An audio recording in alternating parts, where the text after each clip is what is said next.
કેટલાક લેખકના પુસ્તકોની આજે મારે વાત કરવી છે. ડેન હેરિસ કરીને એક વિદેશી લેખક છે. એણે એક પુસ્તક લખ્યું છે 10% હેપીયર. તમારે બીજા કરતાં વધારે 10% સુખી થવું છે, બીજા કરતાં વધારે 10%. તો શું કરવાનું? ધ્યાન શરૂ કરી દો.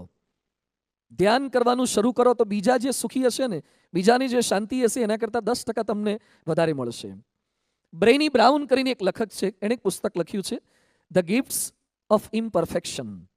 બીજાની ઉણપનો સ્વીકાર કરતા શીખી જાઓ ને તો ઘણી શાંતિ રહેશે. ઇમ્પરફેક્શનનો સ્વીકાર, બીજાની ઉણપનો સ્વીકાર. આપણે આપણા પરિવારના સભ્યોમાં આપણા સંતાનની ઉણપ હોય, એને મેથ્સ ફાવતું હોય ને ફિઝિક્સ ન ફાવતું હોય તો એ આપણા દીકરા કે દીકરીની ઉણપ છે. આપણા ઘરની અંદર પત્નીને મોટાભાગની બધી રસોઈ ફાવતી હોય પણ એકાદ બે રસોઈમાં એ બગાડતા જ હોય અથવા બરાબર ન કરતા હોય તો એની ઉણપનો સ્વીકાર. પતિમાં મોટાભાગનું બધું સારું હોય પણ કેટલેક અંશે જ્યારે એ ટોપિક નીકળે ત્યારે એનો સ્વભાવ બહુ વિચિત્ર થઈ જતો હોય તો એની ઉણપનો સ્વીકાર. The gifts of imperfection. આજે આપણને અશાંતિ થાય છે એનું કારણ એ છે કે આપણે જેની સાથે રહીએ છીએ ને એની ઉણપનો સ્વીકાર નથી કરી શકતા. આપણે એમ માનીએ છીએ કે આ માણસમાં જે ખૂટે છે ને એ પહેલાં હું પૂરું કરી દઉં, એને સુધારી દઉં, પછી મને શાંતિ થાય. એ તો બધામાં શક્ય જ નથી બનવાનું. ઉણપનો સ્વીકાર કરીએ તો શાંતિ થાય. ત્રીજા એક લેખક છે ડોન રીઝ.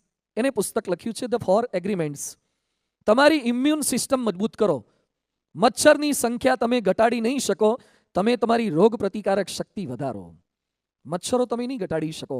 તમારી ઈર્ષ્યા લોકો ઓછી કરે એવું તમે નહીં કરી શકો. કોઈ ગમે તેટલી ઈર્ષ્યા કરે છતાં તમને વેદના ના થાય એવી ઇમ્યુન સિસ્ટમ તમે ડેવલપ કરો તો તમને શાંતિ રહેશે. ચોથા એક લેખક છે શોન એકાર. એણે લખ્યું છે ધ હેપીનેસ એડવાન્ટેજ. એને લખ્યું છે ગમે તેવું દુઃખ હોય તો એ હસતા રહો. જ્યારે તમે હસો છો ને ત્યારે જ તમે સારા લાગો છો. સેલ્ફીમાં બધા કેવું હસે છે? હવે આ સેલ્ફી શરૂ બધા આમ આમ પકડી બધા એવું હસતા હોય છે ને, મોઢા વાંકા થઈ ગયા હોય ને હસતા હોય છે. મોટે ભાગે માણસ ફોટો પડાવે ત્યારે કેવું હસી જાય છે. તમે હસો, દુઃખોમાં પણ હસવાનો પ્રયત્ન કરો, સારા લાગો છો. એટલે આની આવી એક વાત કરી છે. દલાઈ લામા એક પુસ્તક લખ્યું છે આર્ટ ઓફ હેપીનેસ. એમાં લખ્યું છે મનને જીતો તો તમને શાંતિ મળશે. બીજા એક લેખક છે ગ્રેટ ચેને રૂબિન. એને લખ્યું છે ધ હેપીનેસ પ્રોજેક્ટ. બીજા પાસેથી પ્રશંસાની આશા ના રાખો, વિનમ્ર બનો. કોક મારા વખાણ કરે તો મને શાંતિ, તો સમજજો કે બધી વખતે તમારા વખાણ નહીં જ કરે. અને જ્યારે વખાણ નહીં કરે ત્યારે તમને અશાંતિ થવાની જ. એટલે પ્રશંસાની અપેક્ષા ન રાખો તો તમને શાંતિ થશે. અને માર્ટિન ઇપી કરીને એક લેખક છે ઓથેન્ટિક હેપીનેસ. એમણે લખ્યું છે કે રોજ બીજા માટે કંઈક કરો. રોજ બીજા માટે કંઈક કરો.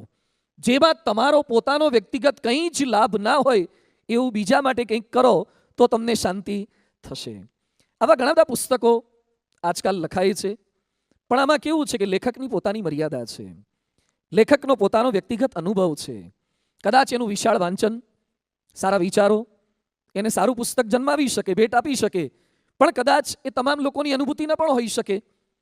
આપણી ગુણાતીત પરંપરાએ એમના જીવનમાં જે સતત અનુભવ્યું છે, ગુણાતીત પરંપરાના આશીર્વાદથી લાખો લોકોએ જે અનુભવ્યું છે પરમ શાંતિ, આજે થોડોક પ્રયત્ન એ કરવો છે. આમ તો ઘણા બધા વ્યક્તિએ શાંતિના અલગ અલગ ઉપાયો હોઈ શકે છે. એક લેખકે પુસ્તક લખ્યું હતું અને પુસ્તક લખ્યા પછી એમના ધર્મપત્નીને અર્પણ કર્યું. મોટે ભાગે કોઈ બાને અર્પણ કરે, પિતાને અર્પણ કરે, દીકરાને અર્પણ કરે, પત્નીને અર્પણ કરે, કે જેને લીધે, જેના સ્નેહાળ સ્વભાવને લીધે, જેની સતત મદદને લીધે, હૂંફને લીધે હું આ પુસ્તક લખી શક્યો છું. આ લેખકે શું લખ્યું હતું? મારી ધર્મપત્નીને આ પુસ્તક સપ્રેમ અર્પણ, જે જ્યારે પિયર જતી એટલે જ હું પુસ્તક આ લખી શક્યો છું.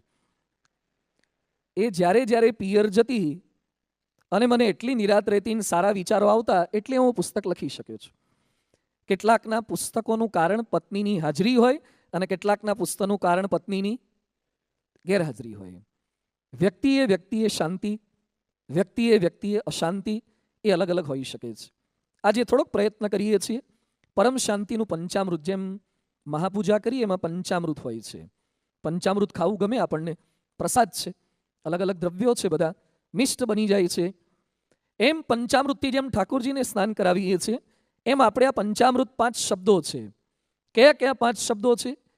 એક નમી દેવું, બીજું છે ખમી લેવું, ત્રીજું છે રાજી રહેવું, હસી લેવું. ચોથું છે ભૂલી જવું. અને પાંચમું છે ભજી લેવું. 5 શબ્દો છેલ્લે પૂછીશું. બરાબર? પહેલું બોલું છું, નમી દેવું. એટલે બધા બોલો એક સાથે, નમી દેવું. નમી દેવું. નમી દેવું. આ પહેલું પંચામૃત પ્રકૃતિનું પહેલું તત્વ છે.